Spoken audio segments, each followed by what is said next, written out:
تبھی عظمت کی چیخ کی آواز سنائی دی، جسے سن کر وہ دفتن کار سے باہر آ گئی۔ کیا ہوا چھوٹے سلطان؟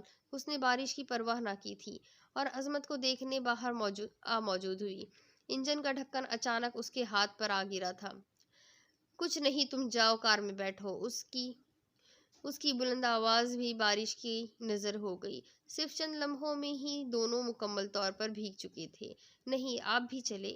پہلی بار اس نے عظمت کا ہاتھ پکڑ کر کھینچا تھا، اس سے پہلے ڈرائیونگ سیٹ پر بٹھایا اور بعد میں خود اپنی سیٹ پر آ بیٹھی۔ عظمت کنیز بانو کی اس حرکت کو دیکھتا رہ گیا۔ کچھ دیر پہلے جو غصہ آنکھوں میں انگاروں کی طرح بھڑک رہا تھا، بارش کی بوندوں نے خاک بنا دیا تھا۔ کتنا بھیگ چکے ہیں آپ؟ سردی لگ گئی تو؟ یہ کہتے ہی وہ بیک سیٹ کی طرف پلٹی اور سوٹ کیس سے ایک شرٹ نکالنے کی کوشش کی۔ اسی کوشش میں وہ کئی بار عظمت سے ٹکرائی، لیکن وہ یہ بات خاطر میں نہ لائی، جبکہ عظمت اسے یک ٹک دیکھتا ہی جا رہا تھا۔ کنیز کے بالوں سے پانی کی بوندیں ٹپ ٹپ اس کے بازوؤں پر گرنے لگیں۔ یہ لیجیے۔ آخر کار وہ آف وائٹ شرٹ نکالنے میں کامیاب ہو گئی۔ واپس آگے کی طرف پلٹی اور اس کو عظمت کے ہاتھوں میں تھما دیا۔ لیکن چینج کہاں کروں؟ اس نے استفہامی انداز میں پوچھا۔ یہیں کار میں؟ چلے اب اس شرٹ کو اتاریں۔ اس نے خود سے عظمت کی شرٹ کے بٹن کھولنے شروع کیے اور وہ خاموشی سے اس کو تکتا رہا، اس کے ہاتھوں کے لمس کو اپنے وجود میں اتارتا رہا۔ اس کی آنکھوں کی حد اس کے وجود کو اپنے سحر میں جکڑنے لگی، تو اس نے بھی اپنے ہاتھ پیچھے کھسکا لیے اور اپنا چہرہ کھڑکی کی جانب موڑ لیا۔ اتنے میں عظمت نے بھی شرٹ تبدیل کر لی۔ مجھے تو شرٹ چینج کروا کے سردی سے بچا لیا، اب اپنے آپ کو کیسے بچاؤ گی؟ اس نے شوق لہجے میں کہا تو کنیز بانو جیسے جھرجھری لے کر رہ گئی۔ بولنے کی سخت نہ رہی، آنکھیں خود بخود جھکتی چلی گئی۔ اب خاموش کیوں ہو؟ خود کو کیسے بچاؤ گی سردی سے؟ اس نے اپنے ہاتھوں سے اس کا چہرہ اوپر کو اٹھایا تو عظمت کی دل فریب مسکراہٹ نے اس کے چہرے پر بھی مسکراہٹ بکھیر دی۔ میں ٹھیک ہوں، وہ بس اتنا ہی کہہ سکی۔ بارش کی رمجھم مسلسل جاری تھی۔ بادلوں کی گرج نے ماحول میں ایک عجیب سا سحر مرتب کیا ہوا تھا۔ کب تک بارش ہوتی رہی دونوں کو علم ہی نہ تھا۔ جب بارش رکی تو سورج کی سرخی اس کے چہرے کو بوسہ دینے لگی۔ اس نے آنکھیں کھول کر دیکھا تو اپنا سر عظمت کے سینے پر پایا، جبکہ اس کی باہیں اپنے گرد حمائل پائی۔ وجود کی گرمی میں جانے کب تک خواب خرگوش کی نیند میں چلے گئے تھے دونوں۔ اس نے اپنے لفظوں کو سمیٹا جو عظمت کے چہرے پر، اپنی زلفوں کو سمیٹا جو عظمت کے چہرے پر بکھری ہوئی تھی۔ کنیز بانو کی جنبش سے عظمت کے وجود میں بھی جنبش آ گئی۔ بارش تھم گئی ہے، اس نے جھجکتے ہوئے کہا تو عظمت نے بھی ایک جھرجھری لی۔ اوہ، اتنی جلدی وقت بیت گیا؟ انگڑائی لیتے ہوئے عظمت سلطان نے کہا۔ جی ہاں، اب جلدی حویلی پہنچے، سب پریشان ہو رہے ہوں گے۔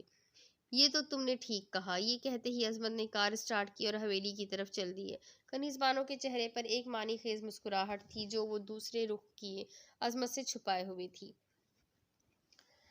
حویلی پہنچتے ہی سب نے عظمت کا پرتپاک استقبال کیا۔ سب اس کی آمد پر بہت ہی خوش تھے۔ کار سے باہر قدم رکھتے ہی سب نے اسے اپنی آنکھوں پر بٹھا لیا، جبکہ کنیز کا وجود نظر انداز کر دیا گیا۔ عظمت بھی ایک لمحے کے لیے اسے بھول گیا، آگے بڑھ کر بڑے سلطان کے گلے لگ گیا اور حویلی میں چلا گیا۔ اس کی آنکھوں میں ایک حسرت نے جنم لیا، لیکن پھر خود ہی ہلکی سی مسکراہٹ کے ساتھ آگے بڑھ گئی۔